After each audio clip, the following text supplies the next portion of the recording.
मध्य प्रदेश की सभी डीएलएड धारियों को मेरा नमस्कार।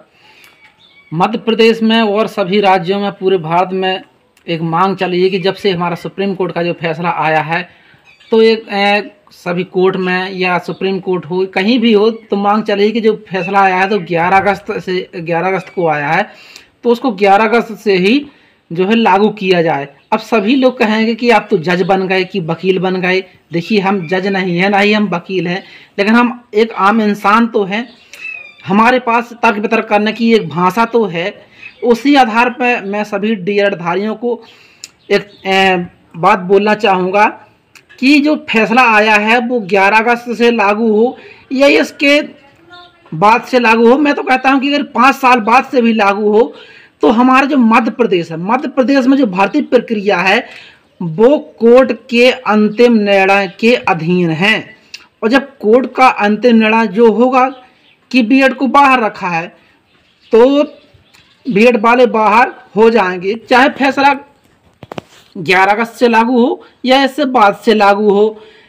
लेकिन और एक और जो मणिपुर का जो अपना मामला है तो उसमें बीएड को बाहर करने को लेकर कब से बाहर करना है उस पर जो टिप्पणी किया है मणिपुर हाई कोर्ट ने कि कोई कानून तब तक वैलिड माना जाता है जब तक बाह्य कोर्ट यानी कोई भी कोर्ट हो तो उसे रद्द ना कर दे।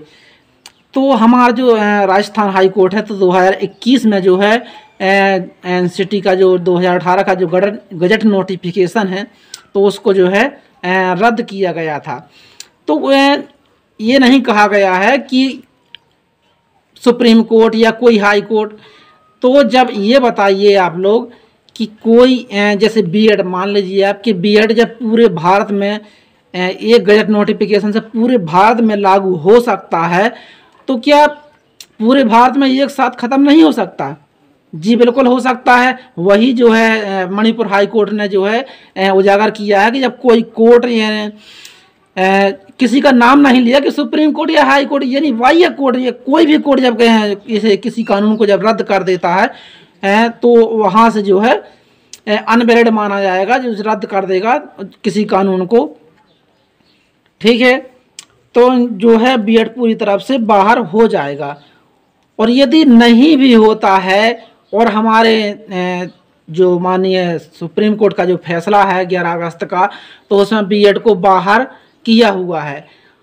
अब ये बताइए कि जो ब्रज कोर्स है, मैं तो कहता हूँ कि बीएड पूरी तरह से बाहर हुआ है जब 2018 जहाँ से शामिल हुआ है वहीं से ख़त्म हो जाएगा।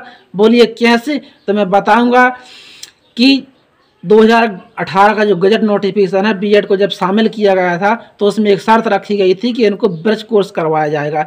जब माननीय सुप्रीम कोर्ट ने बीएड को बाहर कर दिया है तब ब्रज कोर्स की संस्था कैसे स्थापित की जाएगी? बिल्कुल नहीं की जाएगी। और जब बीएड वालों को ब्रज कोर्स नहीं करवाया जाएगा अंततः उन्हें बाहर का रास्ता दिखाना ही पड़ेगा। तो ऐसे बीएड को बिल्कुल पूरी तरह से बाहर होना ही है।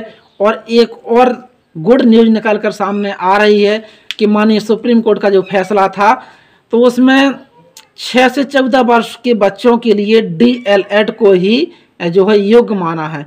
तो 6 से 14 वर्ष के लिए 6 to 8 यानी 6 से 8वीं तक का भी जो हिस्सा है तो वह हिस्सा भी 6 से मतलब 14 वर्ष के अंतर्गत ही आ जाता है। तो अब साथियों मुद्दा कुछ और भी गर्म आने वाला है और बीएड को जो है माध्यमिक स्तर से भी बाहर कर दिया जाएगा। यदि ये लोग समझ जाते तो ज़्यादा अच्छा होता। अब इनको और भी घाटा खाना पड़ेगा। और आरटी एक्ट की जो बकवास कर रहे हैं बीएड वाले कि आरटी एक्ट के तहत हम आरटी एक्ट होता क्या है कि उसमें शिक्षकों की कमी को जो आरटी एक्ट है वो उसको पूरा करता है कि जो योग्यताधारी हैं यदि उपस्थित यानी कि नहीं है, कम है, मात्रा उनकी कम है तो बीएड को अपने उसी आधार पर शामिल किया गया था। आज जब डीएलएड वाले प्रचुर मात्रा में जो उपस्थित हैं तो बीएड को क्यों ना बाहर किया जाए और इसी पर जो है अपनी बहस चल रही है। अंततः बीएड को बाहर होना ही पड़ेगा। सभी साथी जो हैं हमारे डीएलएड वाले हैं तो सभी मोटिवेट रहें, किसी को डीमोटिवेट होने की ज़रूरत बिल्कुल भी नहीं है। बीएड 100% बाहर होगा। चाहे आप किसी भी स्तर से उठा के देख लें, सभी लोग मोटिवेट रहें, स्वस्थ रहें। जय हिंद।